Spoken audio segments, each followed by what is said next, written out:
जय हिंद, वंदे मातरम। नमस्कार साथियों, स्वागत है आपके अपने YouTube चैनल अवतार स्टडी 7054 में। मैं पाल प्रवीण। आज के वीडियो में बात करेंगे यूपी लेखपाल का पेपर जो है मित्रों 31 जुलाई को आज ही के दिन हुआ है। और जो पेपर का एनालिसिस है हम एनालिसिस करेंगे, तो आप सभी लोग वीडियो को पूरा जरूर देखेगा और आप देखिएगा कि आपने अपने जो पेपर दिया है उसमें कितने क्वेश्चन सही के हैं। तो आज का जो पहला प्रश्न है, निम्नलिखित शब्दों पर विचार कीजिए। हमको यहाँ पर बताना है कि आपका कौन सा जो विकल्प है वह सही है। निम्नलिखित कथनों पर विचार कीजिए। तो हमारा जो यहाँ पर राइट आंसर हो जाएगा ऑप्शन नंबर सी वाला 3 और 4 मित्रों। 3 और 4 विस्मरण और हिसैती मित्रों हमारा राइट आंसर हो जाएगा। अगला प्रश्न है, निम्न में कौन सा शब्द स्त्रीलिंग नहीं है। हमको यहाँ पर बताना है कि कौन सा शब्द स्त्रीलिंग नहीं है। राइट आंसर है हमारा ऑप्शन नंबर ए वाला यामा हमारा स्त्रीलिंग नहीं है। अगला प्रश्न है, किस विकल्प में सही विलोम युग्म है। हमको यहाँ पर सही विलोम युग्म बताना है। तो राइट आंसर है ये हमारा कृपण और दाता मित्रों, ये सही विलोम युग्म है। अगला प्रश्न है, जीवन पति का समानार्थी शब्द है। जीवन पति का जो समानार्थी शब्द है इसका राइट आंसर है ऑप्शन नंबर ए यमराज मित्रों। ठीक है, राइट आंसर है इसका ऑप्शन नंबर ए। अगला प्रश्न है, जिसे इंद्रियों से अनुभव ना किया जा सके अनेक पद के लिए एक शब्द। यहाँ पर अनेक पद के लिए एक शब्द बताना है। राइट आंसर है इसका ऑप्शन नंबर ए अतीन्द्रिय। राइट आंसर है ऑप्शन नंबर ए। अगला प्रश्न है, निम्न में कौन सा शब्द पुल्लिंग है। यहाँ पर हमको बताना है कि कौन सा शब्द पुल्लिंग है। राइट जो आंसर है इसका ऑप्शन नंबर ए वाला पूर्ति है। कैसा मित्रों, पुल्लिंग शब्द है। अगला प्रश्न है, पंखा का बहुवचन होगा। जो पंखा शब्द है मित्रों इसका बहुवचन शब्द क्या होगा। राइट आंसर है इसका ऑप्शन नंबर डी पंखे। ठीक है, ऑप्शन नंबर डी वाला सही होगा। अगला प्रश्न है, दुशासन का संधि विग्रह होगा। दुशासन शब्द का संधि विग्रह क्या होगा। राइट आंसर है इसका ऑप्शन नंबर सी दु प्लस शासन। ठीक है, ये दुशासन का संधि विग्रह है। अगला प्रश्न है, निम्न में किस शब्द की वर्तनी सही है। यहाँ पर बताइए किस शब्द की वर्तनी सही है। राइट आंसर है इसका ऑप्शन नंबर सी लालायत की वर्तनी शुद्ध है मित्रों। आइए अब यहाँ से देखते हैं। अगला ऑप्शन है यहाँ का, निम्न में कौन सा वाक्य शुद्ध है। यहाँ पर हमको बताना है कौन सा वाक्य शुद्ध है। तो इसका जो क्वेश्चन नंबर 10 है राइट आंसर हो जाएगा ऑप्शन नंबर बी पहला, तीसरा और चौथा। ठीक है, ये तीनों वाक्य कैसे मित्रों अशुद्ध है। यहाँ पर हमको अशुद्ध वाक्य बताना था। तो अशुद्ध वाक्य कौन सा, पहला, तीसरा, चौथा अशुद्ध वाक्य है। अगला प्रश्न है, खग जाने खग की भाषा का अर्थ है। खग जाने खग की भाषा का जो अर्थ है राइट आंसर है इसका ऑप्शन नंबर बी समान प्रवृत्ति वाले एक दूसरे को सहारते हैं। अगला ऑप्शन है, हरि मोहन को रुपए देता है। रेखांकित में कौन सा कारक है। जो को शब्द है इसको रेखांकित किया गया, इसमें कारक बताना है। राइट आंसर है ऑप्शन नंबर सी संप्रदान कारक है। अपने याद रखना संप्रदान कारक। अगला प्रश्न है, अरुण शब्द का अनेकार्थी है। अरुण शब्द की बात करते हैं तो जो अरुण शब्द का अनेकार्थी है राइट आंसर है ऑप्शन नंबर यहाँ पर बी प्रातःकालीन सूर सिंधु। ठीक है, राइट आंसर है ऑप्शन नंबर बी और ये अरुण शब्द का अनेकार्थी है। अगला प्रश्न है, आज की सभा में अनेकों लोग उपस्थित थे। आज की सभा में अनेकों लोग उपस्थित थे। वाक्य में किस भाग में शुद्धि है। हमको यहाँ पर बताना है वाक्य के किस भाग में शुद्धि है। सही आंसर है ऑप्शन नंबर सी अनेकों। ठीक है, ये मित्रों यहाँ पर अशुद्धि है। अपने अनेकों लोगों में क्या है, अशुद्धि। अगला ऑप्शन है, निम्नलिखित में तत्सम शब्द हमको बताना है। तत्सम शब्द कौन सा हो जाएगा। सही आंसर है इसका ऑप्शन नंबर डी अक्षर जो है मित्रों आपका तत्सम शब्द है। अब इसी तरह बात करेंगे मित्रों आगे क्वेश्चन नंबर 16 पर।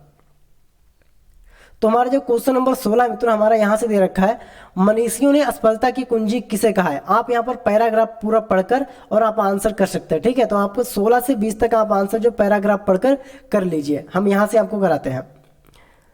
क्वेश्चन नंबर 21 देखिए आप यहाँ पर, अपना पराया किस समास का उदाहरण है। अपना पराया किस समास का उदाहरण है। सही आंसर इसका ऑप्शन नंबर जो है द्वंद्व समास का ये उदाहरण है। अगला प्रश्न है, निम्न में सही संधि विच्छेद का चयन करें। निम्न में सही संधि विच्छेद का चयन करें। सही आंसर है इसका ऑप्शन नंबर सी वाला वीर प्लस आंगना। ये मित्रों सही संधि विच्छेद है। ठीक है, अगला प्रश्न है, कब्र में पैर लटकाना मुहावरे का अर्थ है। कब्र में पैर लटकाना, इस मुहावरे का अर्थ हो जाएगा मृत्यु के समीप होना। राइट आंसर है ऑप्शन नंबर ए वाला। अगला प्रश्न है, निम्न में से सलाक का तद्भव शब्द है। सलाक का तद्भव शब्द कौन सा हो जाएगा। सही आंसर है ऑप्शन नंबर डी वाला, इसमें सिलाई। ठीक है, अगला प्रश्न है, आनंद शब्द का उचित पर्यायवाची शब्द है। आनंद शब्द के अगर उचित पर्यायवाची शब्द की बात करते हैं तो हमारा हो जाएगा ऑप्शन नंबर ए मोर और हर्ष मित्रों। ये हो जाएगा हमारा आनंद शब्द का उचित और पर्यायवाची शब्द। अब बात करते हैं मित्रों आगे यहां से बात करेंगे मित्रों हम। ये हो जाएगा हमारा मित्रों यहाँ पर प्रश्न नंबर 51 से देखिएगा। अब हम करंट अफेयर जो जीके जीएस है यहाँ से कवर करेंगे। अब ईएफटी का पूर्ण रूप क्या होता है? ईएफटी का जो पूर्ण रूप होता है मित्रों वह क्या होता है? राइट आंसर यहाँ पर ऑप्शन नंबर ए, इलेक्ट्रॉनिक फंड ट्रांसफर। ठीक है, इलेक्ट्रॉनिक फंड ट्रांसफर ये ईएफटी का पूर्ण रूप होता है। अगला प्रश्न है, बाफिन द्वीप किस देश में स्थित है? बाफिन द्वीप की बात करते हैं मित्रों, ये किस देश में स्थित है? सही आंसर इसका ऑप्शन नंबर सी, जापान में। ठीक है मित्रों, आपका जापान में स्थित है। आगे बात करेंगे, प्रेस की स्वतंत्रता भारत के संविधान के किस अनुच्छेद में निहित है? सही आंसर है ऑप्शन नंबर ए, अनुच्छेद 19 में। ठीक है, अनुच्छेद 19 में प्रेस की स्वतंत्रता है। अगला प्रश्न है, भारत में निम्नलिखित में किस राज्य में सबसे लोकसभा सीटें कम है? तो सबसे कम लोकसभा जो सीट है मित्रों वह आपके सिक्किम राज्य में है। कहाँ पर? सिक्किम राज्य में सबसे कम लोकसभा सीटों की संख्या है। अगला प्रश्न है, 1942 में जब भारत छोड़ो आंदोलन प्रस्ताव पारित किया गया था उस समय भारत का वायसराय कौन था? तो सही आंसर इसका ऑप्शन नंबर ए, लॉर्ड लिथगो। ठीक है, राइट आंसर है ऑप्शन नंबर ए वाला। अगला प्रश्न है, बीसी राय पुस्तक किस क्षेत्र में दिया जाता है? बीसी राय पुरस्कार जो होता है मित्रों किस क्षेत्र में दिया जाता है? राइट आंसर है चिकित्सा के क्षेत्र में बीसी राय पुरस्कार दिया जाता है। किस पंचवर्षीय योजना के बाद रोलिंग प्लान लागू किया गया था? वेरी इंपॉर्टेंट क्वेश्चन है। राइट आंसर यहाँ पर ऑप्शन नंबर है, पंचवर्षीय योजना के तहत। ठीक, 5वीं पंचवर्षीय योजना के तहत रोलिंग प्लान एक्ट लागू किया जाता है। आगे बात करते हैं मित्रों, महात्मा गांधी ने नमक सत्याग्रह कहां से शुरू किया था? सही आंसर है ऑप्शन नंबर सी, साबरमती से। 58 का सी ऑप्शन सही हो जाएगा। अगला प्रश्न है, सती प्रथा को किसके द्वारा समाप्त किया गया था? सही आंसर क्या है मित्रों इसका? क्वेश्चन नंबर 59 का जो राइट आंसर है option number D, Lord William Vedic के द्वारा सती प्रथा को समाप्त किया गया था। अगला प्रश्न है, ब्रिटिश शासन के दौरान भारत की अधिकांश जनसंख्या जीविका के किस क्षेत्र पर निर्भर करती है? सही आंसर है इसका ऑप्शन नंबर ए, प्राथमिक क्षेत्र पर निर्भर करती है, आपने याद रखना है। अगला प्रश्न है, निम्नलिखित में से भारतीय संविधान के किस अनुच्छेद में राज्य के नीति निर्देशक सिद्धांत शामिल है? भारतीय संविधान के किस अनुच्छेद में नीति निर्देशक सिद्धांत शामिल है? सही आंसर है ऑप्शन नंबर ए, आर्टिकल 36 से 51। ठीक है, 36 से 51 में नीति निर्देशक सिद्धांत शामिल है। अब आगे बात करते हैं, उत्तर प्रदेश में अर्थव्यवस्था डॉट डॉट पर आधारित है। तो सही आंसर, उत्तर प्रदेश की जो अर्थव्यवस्था है वह कृषि पर आधारित है। अगला प्रश्न है, सबसे लंबा राष्ट्रीय राजमार्ग कौन सा है जो उत्तर प्रदेश से होकर गुजरता है? सही आंसर है इसका ऑप्शन नंबर यहाँ पर दे रखा है मित्रों, NH2 वाला हमारा राइट आंसर हो जाएगा। ठीक है, आगे बात करते हैं, निम्नलिखित में से किस अनुसूचित जनजाति की जनसंख्या उत्तर प्रदेश में सबसे अधिक है? तो उत्तर प्रदेश में जो जनजाति है, थारू जनजाति की जो जनसंख्या है मित्रों ये सबसे अधिक है, आपने याद रखना है। अगला प्रश्न है, उत्तर प्रदेश भारतीय संघ में कितने राज्यों के साथ अपनी सीमा साझा करता है? उत्तर प्रदेश भारतीय संघ में कितने राज्यों के साथ अपनी सीमा साझा करता है? सही आंसर है इसका मित्रों, यहाँ पर आंसर आप क्वेश्चन नंबर 65 का जो आंसर मित्रों आप कर लेंगे, यहाँ पर दिया नहीं है। आगे बात करेंगे, क्वेश्चन नंबर 66 है, निम्नलिखित में से किस प्रदेश में नदियों के शहर के रूप में जाना जाता है? उत्तर प्रदेश में मंदिरों के शहर के रूप में जाना जाता है। मंदिरों के शहर के रूप में किसको जाना जाता है? सही आंसर इसका ऑप्शन में वाराणसी को। ठीक है, वाराणसी को मंदिरों के शहर के रूप में जाना जाता है। उत्तर प्रदेश में IIT शहर स्थापित किया जा रहा है। सही आंसर है, लखनऊ को IIT शहर स्थापित किया जा रहा है। इसमें बात करते हैं क्वेश्चन नंबर 68 में, निम्नलिखित में कौन सा जल डमरू भूमध्य सागर को अटलांटिक सागर से जोड़ता है? सही आंसर है इसका ऑप्शन नंबर बी, जिब्राल्टर जल डमरू मध्य। ये मित्रों किसको जोड़ता है? अटलांटिक महासागर को। अगला प्रश्न है, आप कंप्यूटर वायरस का कैसे पता लगा सकते हैं? इंपॉर्टेंट क्वेश्चन है, और जो सही आंसर है इसका ऑप्शन नंबर सी, ईमेल अचेटमेंट के द्वारा। ठीक है, ईमेल अचेटमेंट खोलकर मित्रों हम पता लगा सकते हैं कंप्यूटर वायरस का। अगला प्रश्न है, निम्नलिखित को मिलाएं। क्वेश्चन नंबर 70 है, राइट आंसर इसका हो जाएगा मित्रों यहाँ पर ऑप्शन नंबर ए वाला। ठीक है, ऑप्शन नंबर ए वाला हमारा राइट आंसर हो जाएगा, BCDA, ये हमारा राइट आंसर है। आगे बात करते हैं, कौन नेपाल में हिमालय पर्वतमाला में एवरेस्ट बेस कैंप को फतेह करने वाली सबसे कम उम्र के भारतीय पर्वतारोही में एक बन गए हैं? सही आंसर इसका ऑप्शन नंबर बी वाला, रिधिमा ममानिया। ठीक है, रिधिमा ममानिया जो मित्रों ये पर्वतारोही बन गई है सबसे कम उम्र की। अगला प्रश्न है, नई प्रौद्योगिकी का उपयोग करके ईंधन की बढ़ी हुई दक्षता से मनुष्य और पर्यावरण को कैसे लाभ होता है? मनुष्य और पर्यावरण को कैसे लाभ होता है? सही आंसर इसका ऑप्शन नंबर डी वाला, प्रदूषण और खपत में कमी आएगी। ठीक है, प्रदूषण और खपत में कमी। आगे बात करते हैं, सुभाष चंद्र बोस को देश का नायक किसने कहा था? सुभाष चंद्र बोस की बात करते हैं तो इनको देश का जो नायक है मित्रों वह कहा था रविंद्रनाथ टैगोर ने। ठीक है, अगला प्रश्न है, किस रियासत के खिलाफ अभियान को ऑपरेशन पोलो कोड नाम दिया गया था? तो राइट आंसर है हैदराबाद। अगला प्रश्न है, किस देश ने मई 2022 में ब्रिक्स विदेश मंत्रियों की बैठक की अध्यक्षता की? सही आंसर है इसका ऑप्शन नंबर ए, चीन। ये पॉइंट आपने अच्छे से याद रखना है। ठीक है, अब बात करेंगे आगे,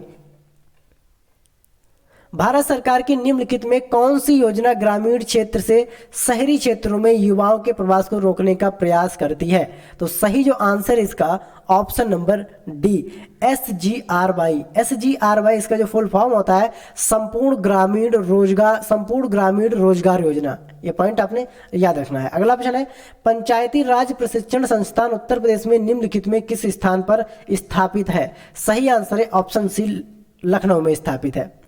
अगला प्रश्न है, निम्नलिखित में किस योजना का उद्देश्य भारत में ग्रामीण गरीब लोगों को आवास प्रदान करना है?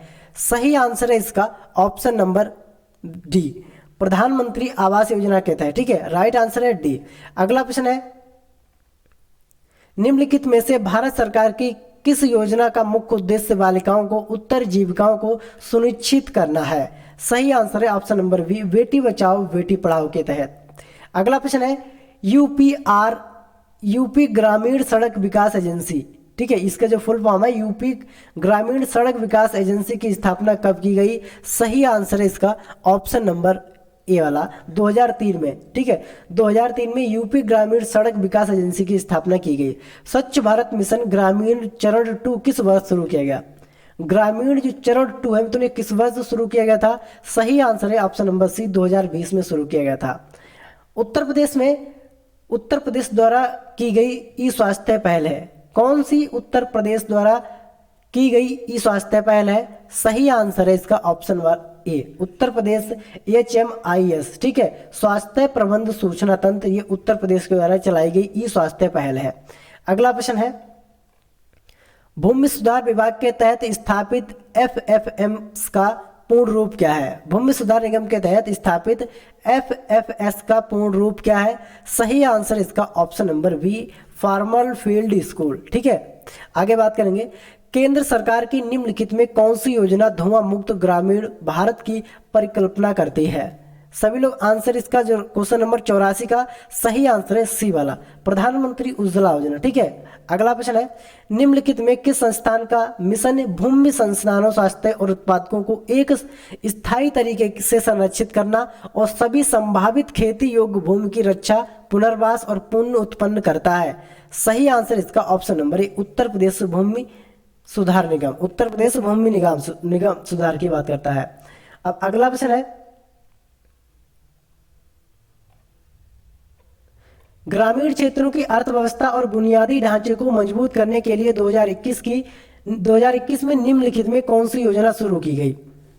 87 का जो सही आंसर है ऑप्शन ए, यूपी मातृभूमि योजना। अगला प्रश्न है 88, निम्नलिखित में कौन सी योजना गैर कृषि गतिविधियों में महिलाओं के उद्यमशीलता कौशल के विकास के माध्यम से महिलाओं के आर्थिक सशक्तिकरण का प्रावधान करती है? सही आंसर है इसका ऑप्शन नंबर ए वाला, ट्रेड योजना। ठीक है, ट्रेड योजना करती है। अगला प्रश्न है, निम्नलिखित में कौन सी योजना हमारे देश की पारंपरिक कलाओं शिल्पों के संरक्षण और अल्पसंख्यक समुदाय के पारंपरिक कारीगरों और शिल्पकारों की क्षमता निर्माण के लिए है? सही आंसर है इसका ऑप्शन नंबर सी, उस्ताद योजना। उस्ताद योजना राइट आंसर हो जाएगा 89 का, उस्ताद योजना। अगला प्रश्न है, सौर फोटोवोल्टिक सिंचाई पंप योजना के तहत छोटे और सीमांत किसान केंद्र सरकार की सब्सिडी के अलावा 1800 वाट के लिए कितने अनुमोदन के पात्र हैं? सही आंसर है इसका ऑप्शन नंबर बी वाला जो है 30% अनुमोदन के लिए मान्य है। कन्या विद्याधर योजना के तहत आर्थिक रूप से कमजोर परिवारों की लड़कियां जो हाई स्कूल पास हैं को उच्च शिक्षा प्राप्त करने के लिए, और यहाँ पे डॉट है, एक मुफ्त राशि प्रदान की जाती है। सही आंसर है ऑप्शन सी वाला, 30,000 राशि यहाँ पर प्रदान की जाती है। राइट आंसर हमारा हो जाएगा यहाँ पर ऑप्शन नंबर सी वाला, ठीक है। ऑप्शन नंबर जो सी है 30,000 राशि। अगला प्रश्न है, निम्नलिखित में कौन सा मंत्रालय नोएडा विभाग आजीविका राष्ट्रीय आजीविका मिशन को संभालता है? सही आंसर है इसका ऑप्शन नंबर जो डी यहाँ पर दे रखा है मित्रों, स्वास्थ्य और परिवार कल्याण मंत्रालय, स्वास्थ्य और परिवार कल्याण मंत्रालय। अगला प्रश्न है, निम्नलिखित में कौन सा कार्यक्रम सार्वजनिक स्वास्थ्य संस्थानों में प्रस्ताव के लिए आने वाली गर्भवती महिलाओं को मुफ्त में आने जाने के लिए परिवहन, मुक्त दवाएं, मुक्त निषाद, मुक्त रक्त और मुक्त आहार प्रदान करता है? सही आंसर है इसका ऑप्शन नंबर ए जो जननी शिशु सुरक्षा कार्यक्रम कहता है, ठीक है। अगला प्रश्न है, स्वच्छ भारत मिशन को निम्नलिखित में से किस मंत्रालय नोडल विभाग द्वारा नियंत्रित किया जाता है? सही आंसर है ऑप्शन नंबर बी, पेयजल और स्वच्छता मंत्रालय के द्वारा। अगला प्रश्न है, निम्नलिखित में कौन सी योजना पंचायत राज मंत्रालय द्वारा गांवों की आबादी के सर्वेक्षण और ग्राम क्षेत्र में उन्नत प्रौद्योगिकी के साथ मानचित्र के लिए है? तो सही आंसर जो है इसका ऑप्शन नंबर यहाँ पर ई मित्र वाली जो योजना है, ठीक है मित्रों। कौन सी योजना हो जाएगी यहाँ पर? गांवों के आबादी सर्वेक्षण के लिए ग्राम ई मित्र योजना, ये पॉइंट आपने याद रखना है। 96 का मित्रों देखते हैं, किस मंत्रालय या नोडल विभाग की केंद्र में एकीकृत बाल विकास सेवा योजना के कार्यान्वयन की प्राथमिक जिम्मेदारी है? 96 का जो राइट आंसर है ऑप्शन नंबर डी, महिला एवं बाल विकास मंत्रालय। अगला प्रश्न है, इसका जो अगला प्रश्न है मित्रों, निम्नलिखित में किस योजना का उद्देश्य पूरे देश में महिला स्व सहायता मॉडल को सशक्त बनाना है? 97 का सही आंसर हो जाएगा ऑप्शन नंबर सी वाला, राष्ट्रीय ग्रामीण आजीविका मिशन। अगला प्रश्न है, निम्नलिखित में कौन सी योजना भारत में ग्रामीण सड़क संपर्क विकास के लिए जिम्मेदार है? तो ग्रामीण सड़क संपर्क के लिए जिम्मेदार है मित्रों, राइट आंसर हो जाएगा यहाँ पर ऑप्शन नंबर ए वाला, PMGSY, ठीक है। अगला प्रश्न है, भारत सरकार की निम्नलिखित में कौन सी योजना विधवाओं, बुजुर्गों, विकलांग लोगों को पेंशन के रूप में वित्तीय सहायता प्रदान करती है? सही आंसर इसका ऑप्शन नंबर बी, NSP, ठीक है। NSSP जो योजना है एप करती है, राइट आंसर है बी वाला।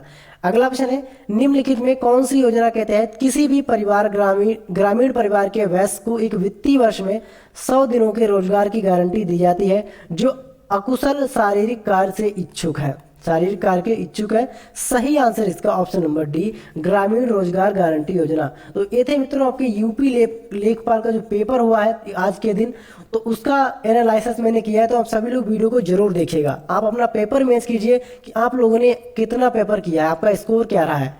मिलते हैं अगली फिर वीडियो में, तब तक के लिए जय हिंद, जय भारत।